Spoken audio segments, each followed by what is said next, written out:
Yeah, so you can't put any licensed music that's online. Mm-hmm.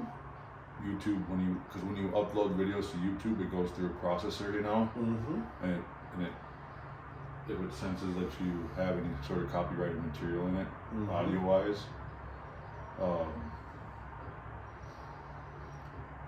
they'll flag it, and you can't make money. You can post it, but you just can't make money on it if you're.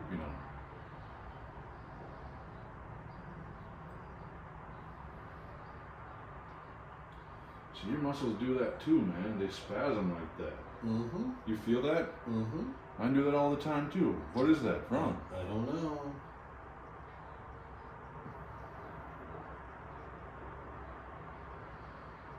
They're going crazy right now, man.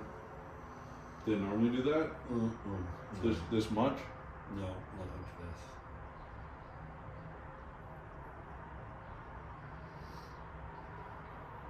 I haven't figured it out yet. It's driving me crazy,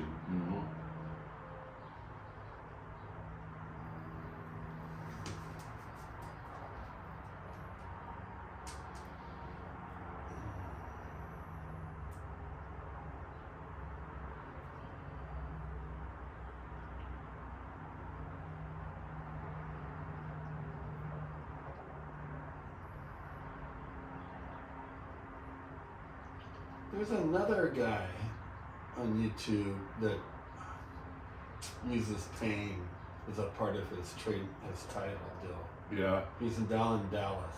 Down in Dallas? Yeah, and you both share a lot of the same techniques. In Dallas. I know a guy in Vegas. Yeah, I mean, I think he's in Dallas. I know it's south. African American guy. I've changed my technique up quite a bit, I've honed in on it more, Mm-hmm. I've started doing these kind of longer, more broad holds Mm-hmm. on certain parts of the body, and it really is giving me what I want. I can even as I'm pushing over here on this side, releasing the fascia and the muscle over here. Mm-hmm. I just saw release over here. Yeah. I call that peripheral feedback. And so when I'm working on someone, that's kind of what I'm watching for. Because your nervous system is being stimulated right now.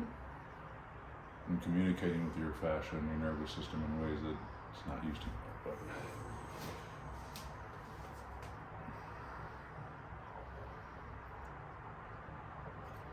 and now, and you know how I learned how to do this stuff?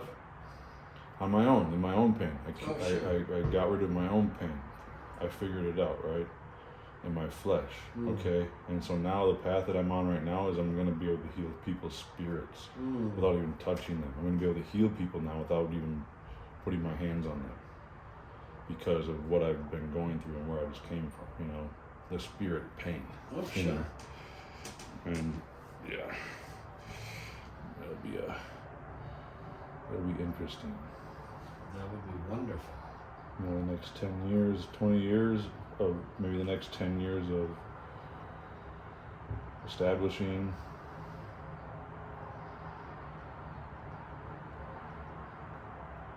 we'll see. No, I think a good masseuse, it is more of a spiritual thing than it is, it's a part of it. Well, because a lot of people's spirits are broken is what it is. They're not depressed or anxious or, that they just have a broken spirit. Their spirit is injured. And how do we, what is it about a spirit? It's either up or it's down, And so we lift the spirit up, and by lifting the spirit up, we can have a lot of healing from that, And how do we lift our spirit? We just love a person. Tell them that, there's this whole culture around, like, yes, you have to be tough sometimes, but there's also lots of room to lift someone up and to love them and to stand up for them, and show them that you care, when the rest of the world doesn't show that. But like I said, I'm just learning, coming out of a really dark place, so as a man, I'm sure you've been there. Oh, dark? Oh, yeah. Yeah.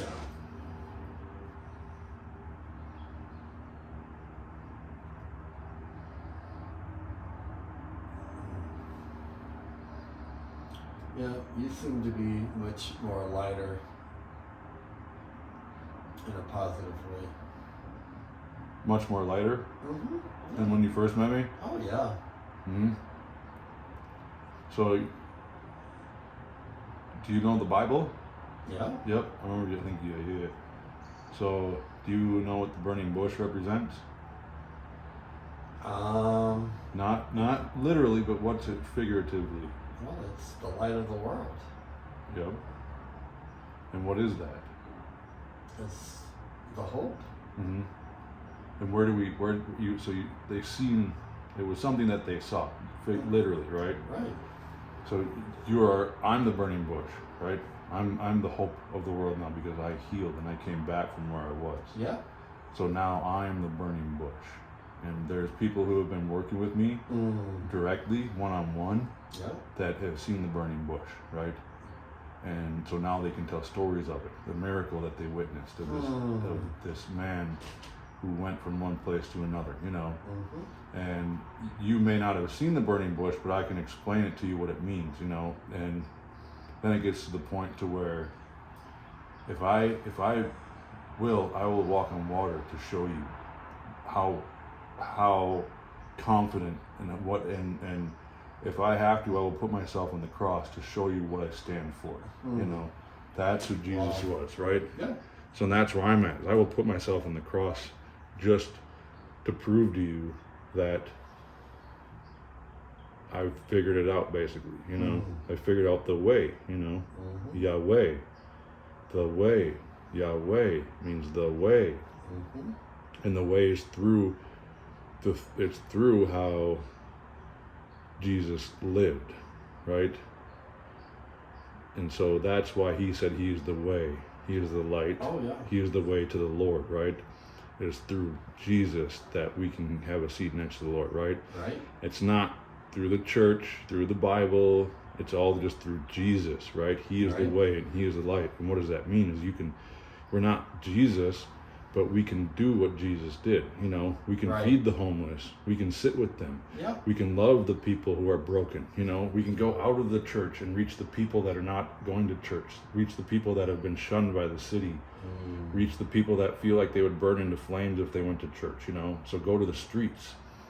I don't need to go to the church and get those people to believe me. They already believe. They're trying to. They say they believe, but do they really believe? Do they really believe? Or are they, you know, how many people go to church to find something? They're looking for something when they go to church, right? This feeling that everyone else has, right? You go to AA and you see these people smiling and laughing, right? You go to church, you see these people that have found God that are smiling and laughing and they're sober, you know? And so what that means is they've found a new drug, you know? Basically, in the spiritual sense, can be Jesus. Jesus is kind of like a drug, because that's why people are Jesus freaks, is because they felt this huge sense of healing from it, right? And so they just want to tell everyone, Jesus saved me, you know? And what that means is that he taught me, and what is that? That means what Jesus, because Jesus was a teacher, right? So Jesus would teach people. Oh, yeah. He was a teacher. And what did he teach people? He taught people to love themselves and to forgive themselves when the society was shunning them and casting them out of the city. So they felt like shit about themselves, right? And so they just continued down their destructive path. Like, what is it? You know, society hates me. I hate myself. What's the point, right? And so once you separate yourself from the areas of your life that make you feel bad about yourself, whether it's your own head or other people that are close to you. And usually it's people that are close to us that make us feel the worst about ourselves, you know. It's not strangers in the gas station, you know. It's the people that are closest to us can really be the worst for us. And they don't even realize it, you know, they're bringing us down. And so you kind of create some distance from those environments, those triggers, okay? And combine, but there is medicine involved too, though, right? So you can't just take medicine and sit on your couch and life is dandy, right? You take the medicine and it helps you continue forward, you know. And then you also have to change your mindset, you know, because there's a lot of people who are running from pain, right? They're running from the tiger, okay? And so when you turn around and you fight back, that combined with medicine is the ultimate 1-2 punch, right? And for as far as spirituality goes, you start loving yourself and forgiving yourself instead of hating yourself for the mistakes that we've made and the people that we are, right? Society hates us. You know, we don't tell them who we are because we know that if we tell them who we really are, we're going to get a lot of slack for it, right? If we actually open up and let people in and to see the real us, that only makes people, you know, we know who we are because we've seen it. So we don't tell people who we are. We don't share our story, you know, we're afraid. And so you have to start learning to love yourself and tell everyone who you are. Stand on the roof and scream it. Be confident in who you are and love yourself, you know, and don't let other people's opinions of you get in your head, you know, because you're going to make a lot of mistakes and they're going to hate you for it, and they'll keep reminding you. They'll remind you over and over and over and over again, and then you're just going to hate yourself. Create some boundaries. Get some help, you know, some good support.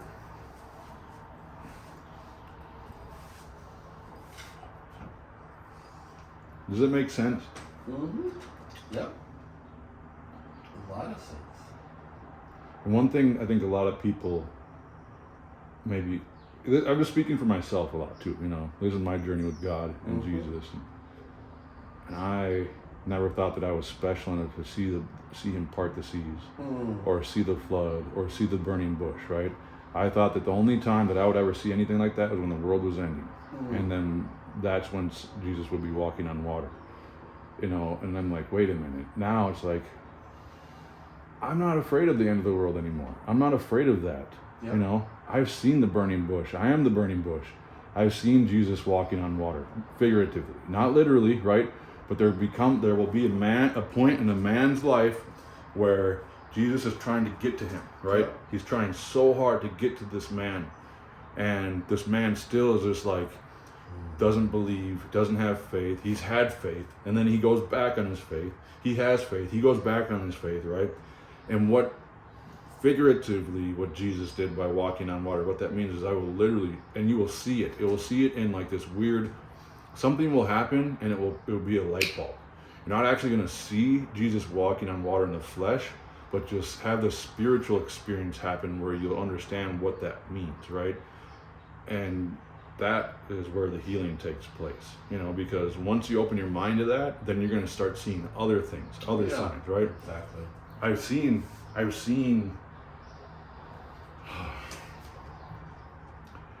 the devil in people's eyes, in my vices. I've seen the devil in people's eyes of a pastor at this church that I went to, right? I went to this service, right? Yep. It's a really well-known church around here. And I was in a really dark place, and I was looking for just something to relate to me, you know. And I go in there, and they just started talking about money. They were opening up new locations, which I'm all for, you know. But the whole time, it was just about money, and I was just like, what the heck is going on? Like, this is not what I want to come here for, you know. Like, this, leave your business stuff to the business, you know. Us people, we want to support you and we want to give you money, but you're asking us for money, you know. You're literally and I saw his eyes were black. They were blacker than black, bro. I've seen it. I've seen that, and I'm not afraid, and I'm confident, you know, in who I am now and what I've been seeing, you know. Wow. But I know that I see things like that, you know, because he's talking about money, right? Money is the root of all evil. So his eyes were so dark that day. And there's been other things I've seen him do where it's crazy. The church wants to control us, man. They need our money, you know. Without us, you know, we're dependent on them. We think that we need to have the church in order to have a relationship with God. And really, that's not true. And once we start realizing that and figuring that out, they lose control. Well, we need community. Yes, community. We need people. And the church is one way that it can be a healthy for a place. Yes, it can. It can. But ultimately, you need community, whatever that looks like, whatever you call that. and it could be an AA group, it could be a church group, it could be, you know, a workout group. I mean, it all can come in different forms and format. Because like I said earlier, it's not about the people who are already going to church and already believe and already have faith. It's my job now is to reach the people who are lost. Oh, sure. Tell me your story. Yep, and that's where I was at. I went to church for a really, really long time, you know, and I was searching for that feeling. Heal me, God, I'm here. Heal me. I'm here at church. I'm reading the Bible. I'm praying. Make me feel better. Why do I feel like shit still? Why am I so anxious? Why am I so depressed? It's because I was listening to the voices, you know, and I was not being shown the right way, which for myself. There are other people out there that may feel that sense of healing when they go to church, but for me, it was a source of pain. So I stepped away from the church. I stopped feeling bad about not going to church.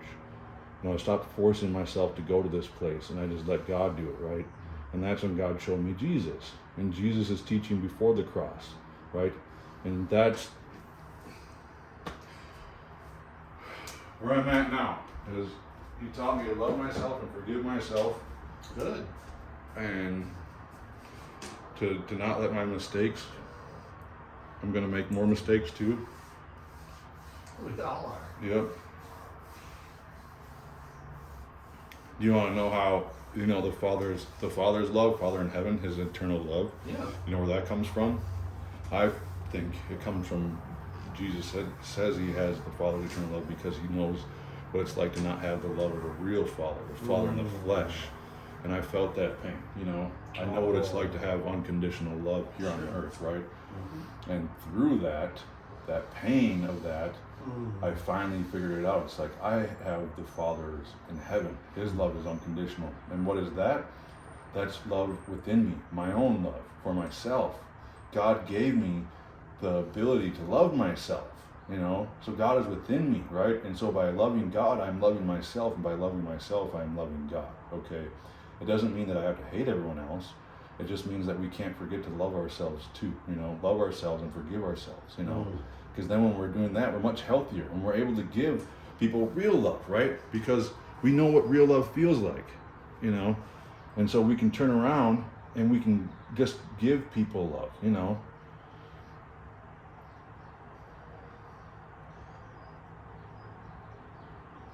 There's other things that I'm getting to, but they're kind of out there. Like Mary, the story of Mary. Yeah. Mary was a problem child, right? And what do they do with problem girls back in the day? They sent them to the church to get straightened out. Sure. Okay.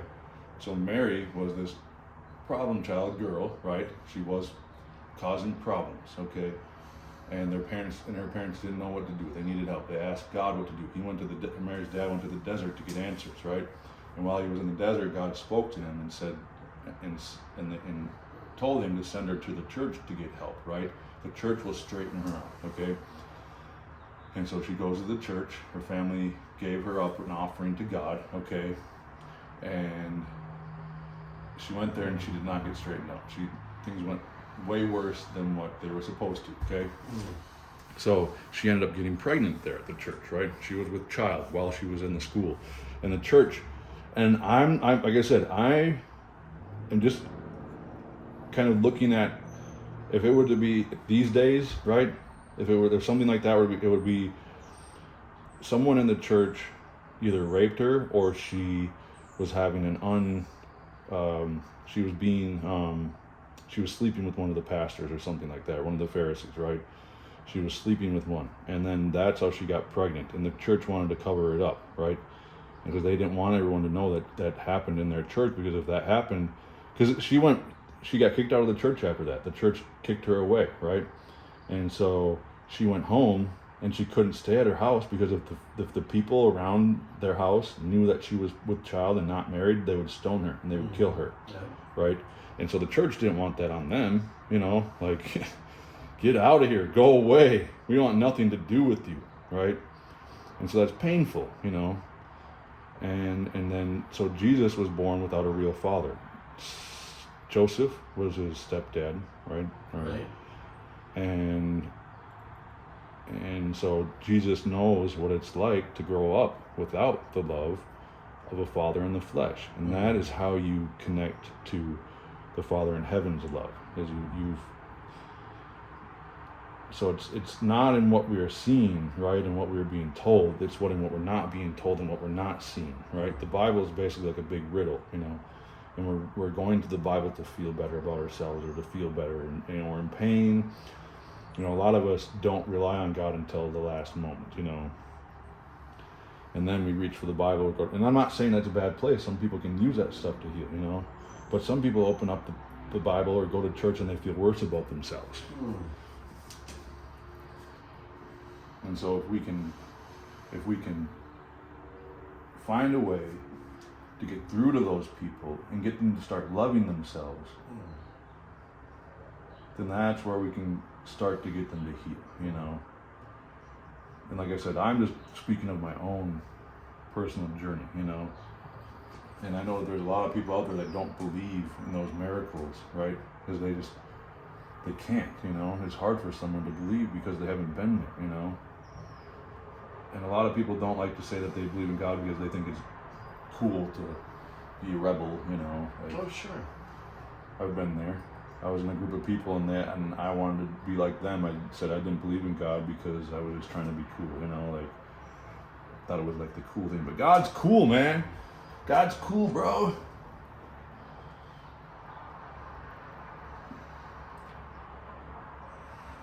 And so now what I'm doing, so I have a whole new business model, and just a whole new thing that I'm working on, new brand. And I didn't go to school, right? So I didn't go to school to learn how to do massage, right? God gave me the gift, God taught me. God just gave me this gift of healing people, right? And that's the same with Jesus. Jesus didn't go to school to preach, right? He wasn't an educated preacher like the Pharisees that were in the church, right? They were very, very, very, very, very smart, and they knew the Bible, which the Bible is God's law. They knew the laws of God very, very well, and they could recite the Bible from front to back, right? And so that means that they were really smart because they knew. They memorized the Bible, right? That's all they did. They memorized the Bible, okay? And so here's this homeless bum, right? This homeless, dirty Jew, right?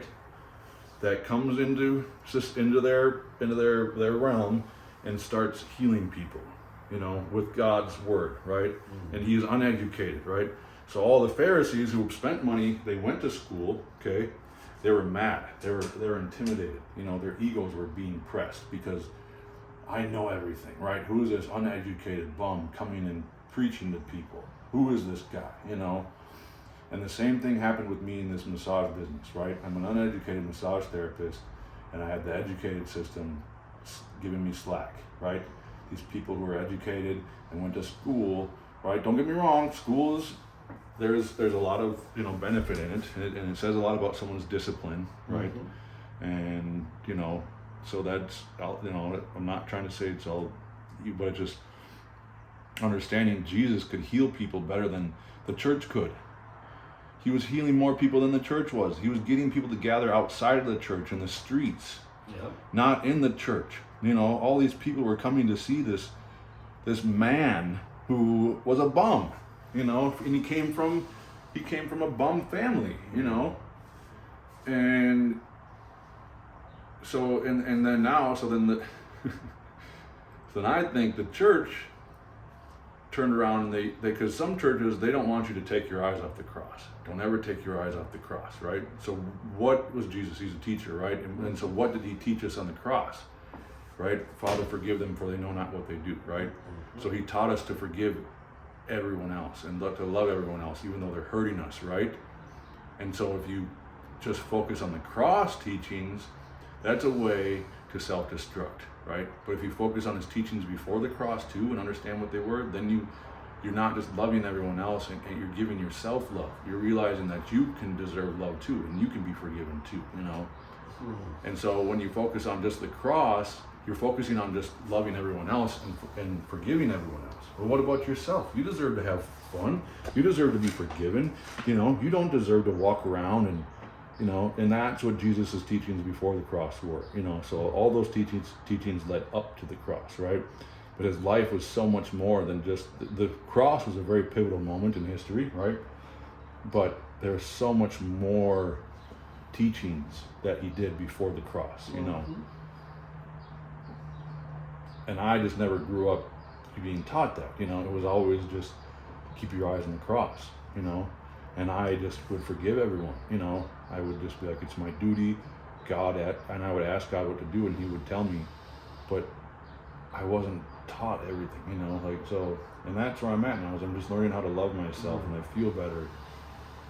I'm more confident in who I am.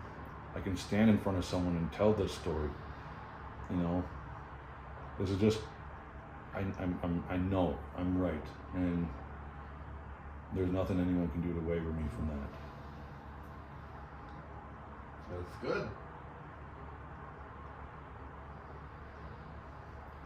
Since, you know, because I was